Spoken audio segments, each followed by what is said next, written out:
Bahaya pernikahan dengan sepupu, pandangan Islam dan sains. Assalamualaikum warahmatullahi wabarakatuh.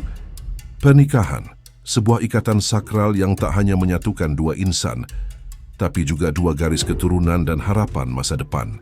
Namun apa yang terjadi jika ikatan ini justru dibangun oleh dua insan yang berasal dari akar pohon keluarga yang sama, sepupu kandung? Apakah pernikahan seperti ini hanya sekadar tradisi? Atau adakah dampak besar yang belum banyak disadari, baik secara psikologis, medis, maupun spiritual? Di video ini kita akan mengungkap sisi tersembunyi dari pernikahan dengan saudara dekat. Kita akan menyelam dalam pandangan Islam, menyusuri temuan sains dan biologi modern, dan meresapi solusi yang ditawarkan oleh para ulama. Simak sampai akhir, karena ini bisa menyelamatkan generasi. Segmen 1. Pandangan Islam tentang pernikahan sepupu. Dalam Islam, pernikahan antara sepupu memang diperbolehkan. Bahkan di masa Rasulullah, hal ini terjadi. Sayyidina Ali bin Abi Thalib menikahi Fatimah Az-Zahra, yang tak lain adalah sepupunya sendiri. Allah berfirman dalam surah An-Nisa ayat 23, tentang siapa saja yang haram dinikahi, dan sepupu tidak termasuk di dalamnya. Namun para ulama besar seperti Syekh Yusuf Al-Qaradawi mengingatkan kita, boleh tidak selalu berarti baik. Ia berkata, pernikahan antar sepupu lebih banyak terjadi karena faktor sosial dan budaya, bukan karena dorongan agama. Disinilah Islam mengajarkan kita untuk berhati-hati, karena Islam bukan hanya melihat hukum, tapi juga maslahah atau kemaslahatan umat. Segmen 2. Dampak psikologis dan mental pada keturunan. Kini mari kita menyelami sisi yang jarang dibahas, dampak psikologis dan mental pada anak-anak hasil pernikahan antar saudara dekat.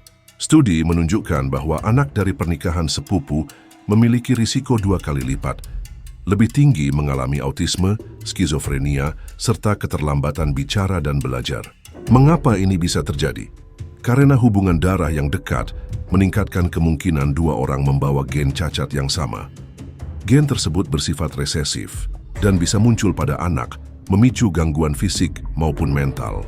Ini bukan spekulasi.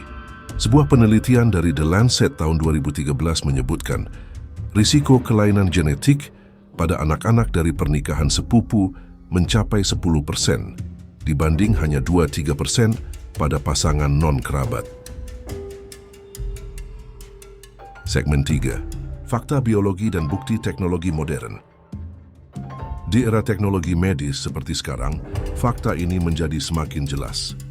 Teknologi seperti whole genome sequencing dan carrier screening mampu mendeteksi apakah dua orang membawa gen yang sama, bahkan sebelum menikah. Di komunitas yang biasa melakukan pernikahan antar sepupu, seperti beberapa wilayah di Timur Tengah dan Asia Selatan, prevalensi penyakit genetik meningkat drastis, mulai dari talasemia, distrofi otot, hingga sindrom langka yang belum punya obat. Secara biologis, sepupu berbagi sekitar 25% DNA. Artinya, peluang memiliki kecocokan gen cacat sangat tinggi, apalagi jika kebiasaan ini terjadi turun-temurun. Segmen 4. Solusi Islami dalam memilih pasangan. Lantas, apa solusi Islam dalam menghadapi realita ini?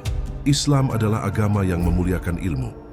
Islam menganjurkan kita untuk tidak hanya memilih pasangan karena rupa, harta, atau keturunan, tapi juga karena agamanya dan akhlaknya.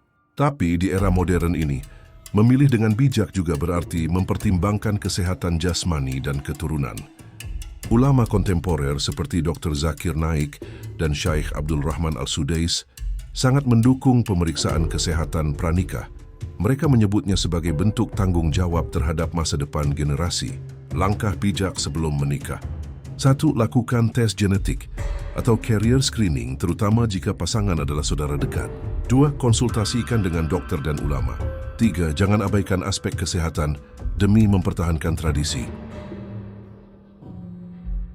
Saudaraku, Islam hadir bukan untuk membebani, tapi untuk melindungi. Islam adalah cahaya, dan cahaya itu harus menuntun kita agar tidak masuk ke dalam jurang bahaya karena kebiasaan yang tidak lagi relevan. Pernikahan adalah pintu, pintu menuju kehidupan yang panjang, bahkan abadi.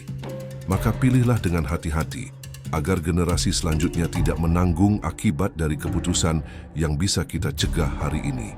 Sudah saatnya kita kembali pada Islam yang mencerahkan. Islam yang tidak menolak ilmu, tapi justru menguatkannya dengan cahaya wahyu. Jika video ini membuka pikiran dan hati Anda, bantu kami menyebarkan kebaikan ini. Klik tombol like sebagai bentuk dukungan. Share ke teman dan keluarga agar lebih banyak yang tercerahkan. Dan jangan lupa subscribe agar kita terus bersama dalam dakwah yang ilmiah dan membumi. Karena menyelamatkan generasi dimulai dari keputusan kita hari ini. Wassalamualaikum warahmatullahi wabarakatuh.